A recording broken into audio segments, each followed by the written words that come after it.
പണ്ട് കാലങ്ങളിൽ കുട്ടികളിൽ വരുന്ന പ്രമേഹം ടൈപ്പ് 1 ഡയബറ്റീസ് മാത്രമായിരുന്നു.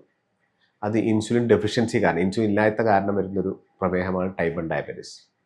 പക്ഷേ പുതിയ കാലഘട്ടങ്ങളിൽ കുട്ടികളിൽ ടൈപ്പ് 2 പ്രമേഹം, അതായത് പ്രായമുള്ളവരിൽ സാധാരണ കാണുന്ന ടൈപ്പ് 2 പ്രമേഹം കുട്ടികളിലും കൂടുതലായിട്ട് കാണപ്പെടുന്നുണ്ട്. എന്താണ് അതിൻ്റെ പ്രധാനപ്പെട്ട കാരണം? അവരുടെ ജീവിതശൈലിയിൽ വന്ന വ്യതിയാനങ്ങളാണ്. കുട്ടികളുടെ ഭക്ഷണ രീതിയിലും നന്നായി വ്യത്യാസം വന്നു. ഭക്ഷണ രീതിയിൽ കൂടുതൽ ജങ്ക് ഫുഡ് കഴിക്കുക, കൂടുതൽ ഹൈ കാലറി ഡയറ്റ്, അതായത് നമ്മൾ കൂടുതൽ ഫാസ്റ്റ് ഫുഡ്, നമുക്കറിയാമല്ലോ ഫാസ്റ്റ് ഫുഡ് ഐറ്റംസ് കൂടുതലായിട്ട് കഴിക്കുക മുതലായ കാരണങ്ങൾ കാരണം കുട്ടികളുടെ തടി കൂടുകയും അത് കാരണമായി പ്രമേഹ രോഗം വരികയും ചെയ്യുന്നു. അതുപോലെ തന്നെ കുട്ടികളിപ്പോൾ കളി വളരെ കുറവാണ്, വ്യായാമം വളരെ കുറവാണ്. കൂടുതലും അവർ അനങ്ങാതിരുന്ന് പലപ്പോഴും മൊബൈൽ നോക്കിക്കൊണ്ടിരിക്കുക, അല്ലെങ്കിൽ കമ്പ്യൂട്ടർ ലാപ്ടോപ്പ് നോക്കിക്കൊണ്ടിരിക്കുക, ഇതൊക്കെയാണ് കുട്ടികൾ ചെയ്യുന്നത്. അവരുടെ ഫിസിക്കൽ ആക്ടിവിറ്റി നന്നായി കുറഞ്ഞിട്ടുണ്ട്. അപ്പോൾ ഇത് രണ്ടു കാരണമാണ് കുട്ടികളിൽ പ്രമേഹ രോഗം വരാനുള്ള സാധ്യത കൂടിയത്.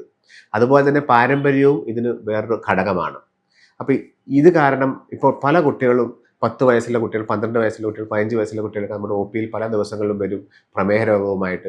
അപ്പോൾ അങ്ങനെയുള്ള പ്രമേഹ രോഗം, ടൈപ്പ് 2 പ്രമേഹ രോഗം കുട്ടികളിൽ ഇപ്പോൾ കൂടുതലായിട്ട് കാണുന്നു.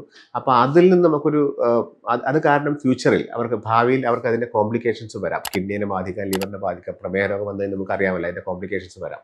അപ്പോൾ നമ്മൾ കുട്ടികൾക്ക് കൊടുക്കാനുള്ള ഒരു ഉപദേശം എന്താണെന്ന് വെച്ച് കഴിഞ്ഞാൽ, പ്രമേഹ രോഗം പ്രതിരോധിക്കാൻ ഏറ്റവും നല്ല 2 കാര്യങ്ങളാണ്.